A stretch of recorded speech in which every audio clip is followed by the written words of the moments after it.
Hello, in a bug report, Packagist reveals that an attacker gained access to 4 inactive accounts on the platform to hijack over a dozen packages.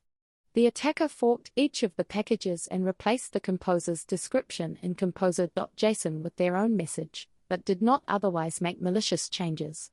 Successful exploitation meant that developers downloading the packages would get the forked version as opposed to the actual contents. Packagist said that no additional malicious changes were distributed, and that all the accounts were disabled and their packages restored on May 2, 2023. PHP software package repository Packagist revealed that an attacker gained access to 4 idle accounts on those platform to hijack over 12 packages with over 500 million installs to date. The attacker forked each of these packages and removed the composer's name and some of the instructions but made no other malicious changes, Packagist Nils Adaman said. Thanks for watching. If you enjoy short news like this, please consider subscribing to my channel.